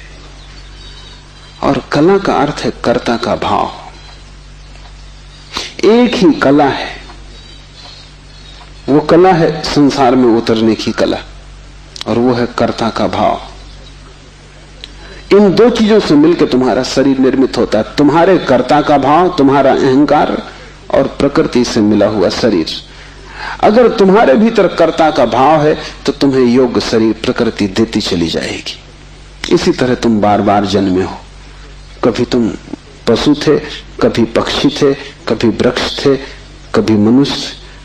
तुमने जो चाहा है वो तुम्हें मिला है। तुमने जो आकांक्षा की है, तुमने जो कर्तृत्व की वासना की है, वही घट गया है। तुम्हारे कर्तृत्व की वासना घटना बन जाती है, विचार वस्तुएं बन जाते हैं। इसलिए बहुत सोच विचार के वासना करना, क्योंकि सभी वासनाएं पूरी हो जाती हैं देर अबेर। अगर तुम बहुत बार देखते हो आकाश में पक्षी को और सोचते हो कैसी स्वतंत्रता पक्षी को, खास हम पक्षी होते, देर न लगेगी, जल्दी तुम पक्षी हो जाओ। तुम अगर देखते हो एक कुत्ते को संभोग करते हुए और तुम सोचते हो कैसी स्वतंत्रता, कैसा सुख, जल्दी ही तुम कुत्ते हो जाओगे। तुम जो भी वासना अपने भीतर संग्रहित करते हो वो बीज बन जाती। प्रकृति तो केवल शरीर देती है, कलाकार तो तुम ही हो, स्वयं को निर्माण करने वाले। अपने शरीर को तुमने ही बनाया है, ये कला का अर्थ है। कोई तुम्हें शरीर नहीं दे रहा है, तुम्हारी वासना ही निर्मित करती है। तुमने कभी ख्याल किया रात तुम सोते हो तो आखिरी जो विचार होता है सोते समय, वही सुबह उठते वक्त पहला विचार होगा। रात भर तुम सोए रहे, वो बीज की तरह विचार भीतर पड़ा रहा, जो अंतिम था वो सुबह प्रथम होगा। तुम मरोगे इस शरीर से, आखिरी मरते क्षण में तुम्हारे सारे जीवन की वासना संग्रहित होकर बीज बन जाएगी। वही बीज नया गर्भ बन जाएगा। जहां से तुम मिटे वहीं से तुम फिर शुरू हो जाओगे। तुम जो भी हो, ये तुम्हारा ही कृत्य है। किसी दूसरे को दोष मत देना, यहां कोई दूसरा है भी नहीं जिसको दोष दिया जा सके। ये तुम्हारे ही कर्मों का संचित फल है। तुम जो भी हो, सुंदर कुरूप, दुखी सुखी, स्त्री पुरुष, तुम जो भी हो, ये तुम्हारे ही कृत्यों का फल है। तुम ही हो कलाकार अपने जीवन के। मत कहना कि भाग्य ने बनाया है, क्योंकि वो धोखा है। उस भांति तुम जिम्मेवारी किसी और पर टाल रहे हो। मत कहना कि परमात्मा ने भेजा है। तुम परमात्मा पे जिम्मेदारी मत डालना, क्योंकि ये तरकीब है खुद के दायित्व से बचने की। इस कारागृह में तुम अपने ही कारण हो। जो व्यक्ति इस बात को ठीक से समझ लेता है कि अपने ही कारण में यहां हूं, उसके जीवन में क्रांति शुरू हो जाती। शिव कह रहे हैं योनि वर्ग और कला शरीर है, प्रकृति तो सिर्फ योनि है, वो तो सिर्फ गर्भ है। तुम्हारा अहंकार उस योनि में बीज बनता है। तुम्हारे कर्तृत्व का भाव कि मैं ये करूं, मैं ये पाऊं, मैं ये हो जाऊं, उसमें बीज बनता है। और जहां भी तुम्हारे कर्तृत्व की कला और प्रकृति की योनि का मिलन होता है, शरीर निर्मित हो जाता है। इसलिए बुद्ध पुरुष कहते हैं सभी वासनाओं को छोड़ दो, तभी तुम मुक्त हो सकोगे। तुमने अगर स्वर्ग की वासना की तो तुम देवता हो जाओगे, लेकिन वो भी मुक्ति ना होगी, क्योंकि वासनाओं से कभी भी अशरीर की स्थिति पैदा नहीं होती। सभी वासनाओं से शरीर निर्मित होते हैं। जब तक तुम निर्वासना को उपलब्ध नहीं हो, जब तक तृष्णा तुमने पूरी ही नहीं छोड़ दी, तब तक तुम नए शरीरों में भटकते रहोगे। और शरीर के ढंग अलग हो, शरीर की मौलिक स्थिति एक ही जैसी है। शरीर के दुख समान है, चाहे पक्षी का शरीर हो चाहे आदमी का शरीर हो, दुखों में कोई भेद नहीं है। क्योंकि मौलिक दुख है आत्मा का शरीर में बंध जाना। मौलिक दुख है कारागृह में प्रविष्ट हो जाना।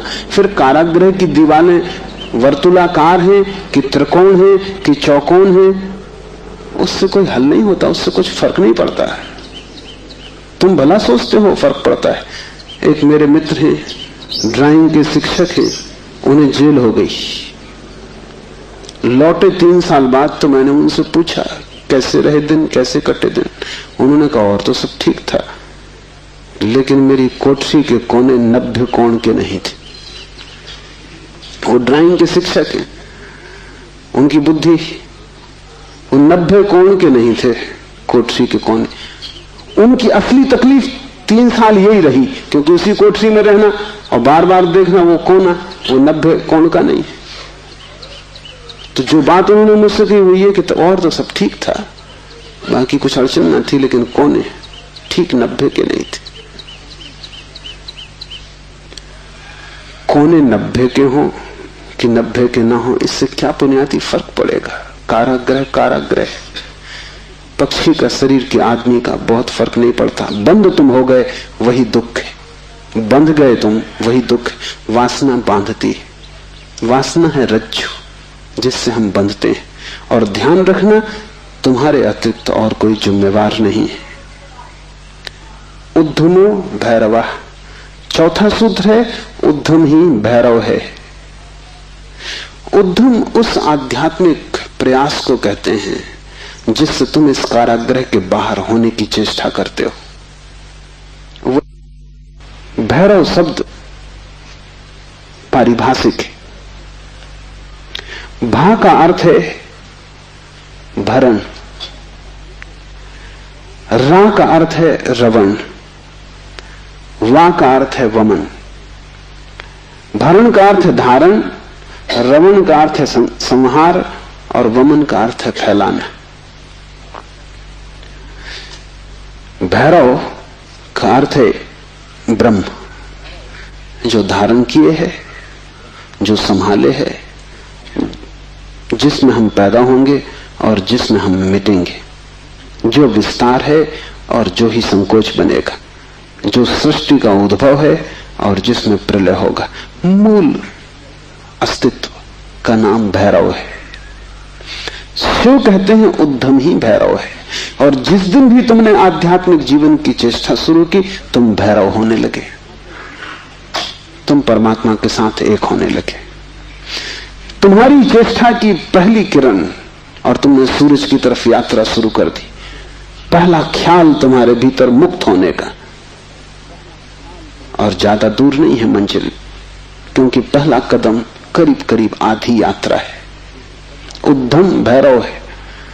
पाओगे, देर लगेगी, मंजिल पहुंचने में समय लगेगा, लेकिन तुमने चेष्टा शुरू की और तुम्हारे भीतर बीज आरोपित हो गया कि मैं उठूं इस कारागृह के बाहर, मैं जाऊं शरीर से मुक्त हूं, मैं हटूं वासना से, मैं अब और बीज न बोऊं इस संसार को बढ़ाने के, मैं और जन्मों की आकांक्षा न करूं। तुम्हारे भीतर जैसे ही ये भाव सघन होना शुरू हुआ कि अब मैं मूर्छा को तोड़ूं और चैतन्य बनूं, वैसे ही तुम भैरव होने लगे, वैसे ही तुम ब्रह्म के साथ एक होने लगे। क्योंकि वस्तुतः तो तुम एक हो ही, सिर्फ तुम्हें स्मरण आ जाए। मूलतः तो तुम एक हो ही, तुम उसी सागर के झरने हो, तुम उसी सूरज की किरण हो, तुम उसी महाआकाश के एक छोटे से खंड हो। पर तुम्हें स्मरण आना शुरू हो जाए और दीवारें विसर्जित होने लगे तो तुम उस महाआकाश के साथ एक हो जाओगे। उद्धम भैरव है।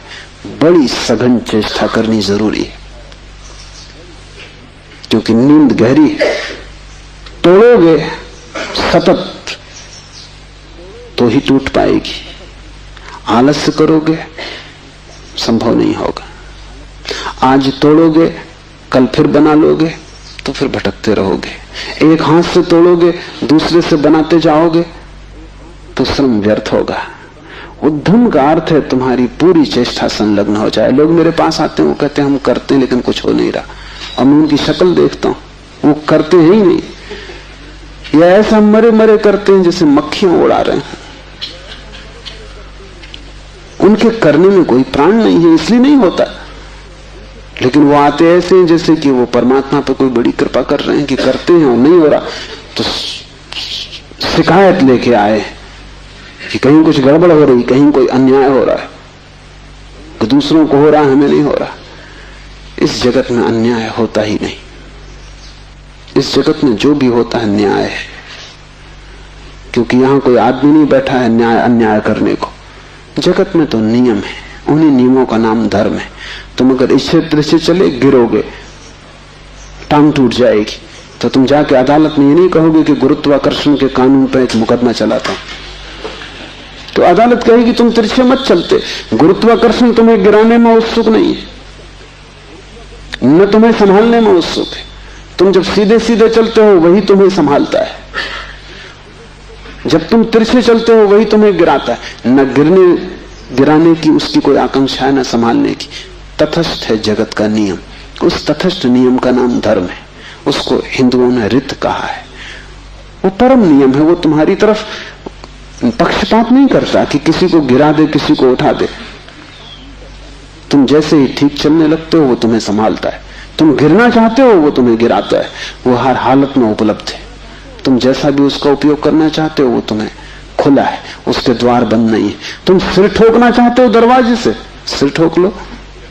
तुम दरवाजा खोल के भीतर जाना चाहते हो, भीतर चले जाओ। वो तटस्थ है। उद्यम भैरव है। महान श्रम चाहिए। उद्यम का अर्थ है प्रगाढ़ श्रम। तुम्हारी समग्रता लग जाए श्रम में, उसका नाम उद्यम है। और तब देर न लगी कि तुम्हारे भैरव हो जाने में। शक्ति चक्र के संधान से विश्व का संहार हो जाता है, 5वां सूत्र है। और अगर तुमने ठीक उद्यम किया, अगर तुमने अपनी संपूर्ण ऊर्जा को संलग्न कर दिया चेष्टा में, सत्य की खोज, परमात्मा की खोज या आत्मा की खोज में, तो तुम्हारे भीतर जो शक्ति का चक्र है वो पूर्ण हो जाता है। अभी तुम्हारे भीतर शक्ति का चक्र पूर्ण नहीं है, कटा बटा है। वैज्ञानिक कहते हैं कि बुद्धिमान से बुद्धिमान आदमी भी अपनी 15% से ज्यादा प्रतिभा का उपयोग नहीं करता। 85% प्रतिभा ऐसे ही सड़ जाती। ये तो बुद्धिमान आदमी की बात है, बुद्धू का क्या हिसाब, वो तो शायद करते ही नहीं। हम अपने शरीर की भी ऊर्जा का पूरा उपयोग नहीं करते, 5% ज्यादा से ज्यादा। तो अगर हम मंदे मंदे जीते, अगर हमारा दिया टिमटिमाता टिमटिमाता लगता है, तो कसूर किसका है? तुम जीते ही नहीं पूरी तरह। जैसे तुम जीने से भी भयभीत हो कि लपट कहीं जोर से ना आ जाए, तुम डरे डरे हो, तुम कपते कपते जीते हो, तो फिर शक्ति का जो चक्र है तुम्हारे भीतर वो पूरा नहीं हो पाता। तो तुम्हारी गाड़ी ऐसे चलती जैसे कभी कार को तुमने देखा हो, पेट्रोल कभी आता कभी नहीं आता, कभी कचरा आता, तो कार ऐसे चलती जैसे हिचकी खा रही हो। बस ऐसा तुम्हारा जीवन है, हिचकी खाते तुम चलते हो। जरा जरा सी शक्ति के खंड खंड आते, अखंड शक्ति नहीं हो पाती। जिस चीज में भी तुम अपनी पूरी शक्ति लगा दोगे, वो कोई भी हो चीज, अगर तुम चित्र बनाते हो और चित्रकार हो और तुमने अपनी पूरी शक्ति को चित्र बनाने में लगा दिया, पूरी कि रत्ती भर बाकी ना बची, तो तुम वहीं से मुक्त हो जाओगे, क्योंकि वही उद्यम पूर्ण होते ही भैरव हो जाता है। अगर तुम एक मूर्तिकार हो, तुमने सब कुछ मूर्ति में समाहित कर दिया कि मूर्ति बनाते समय तुम ना बचे, बस मूर्ति ही बची, तो शक्ति का चक्र पूरा हो जाता है। जब तुम पूरी शक्ति को निमज्जित करते हो किसी भी कृत्य में, वही ध्यान हो जाता है। भैरव निकट, मंदिर पास आ गया। 5वां सूत्र है, शक्ति चक्र के संधान से विश्व का संहार हो जाता है। और जब भी तुम्हारी शक्ति का चक्र पूरा होता है, टोटल, समग्र, अंश अंश नहीं, पूर्ण, उसी क्षण तुम्हारे लिए विश्व समाप्त हो गया। तुम्हारे लिए फिर कोई संसार नहीं, तुम परमात्मा हो गए, तुम भैरव हो गए, तुम मुक्त हो। फिर तुम्हारे लिए न कोई बंधन है, न कोई शरीर है, न कोई संसार है। पूर्ण शक्ति का प्रयोग स्मरण रखना। इस समाधि साधना शिविर में अगर तुमने पूरी शक्ति को लगाया, ऐसे ही ऊपर ऊपर नहीं ध्यान किए, पूरी शक्ति लगा दी, तो तुम अनुभव करोगे कि जिस क्षण शक्ति पूरी लग जाएगी, उसी क्षण, फिर क्षण भर की देर नहीं लगती, अचानक संसार खो जाता है, परमात्मा सामने आ जाता है। तुम्हारी शक्ति का पूरा लग जाना ही तुम्हारे जीवन की क्रांति हो जाती, फिर संसार की तरफ पीठ, परमात्मा की तरफ मुंह हो जाता है। इसकी तुम्हें एक झलक भी मिल जाए तो फिर तुम वही ना हो सकोगे जो तुम पहले थे। उसकी एक झलक काफी, फिर तुम्हारा जीवन उसी यात्रा में संलग्न हो जाए। तो ध्यान रखना, यहां पूरा अपने को डुबाना तो ही कुछ हो सकेगा।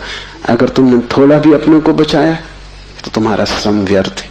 जब तक श्रम उद्यम ना बन जाए, पूर्ण टोटल एफर्ट ना बन जाए, तब तक भैरव की उपलब्धि नहीं। आज इतना ही।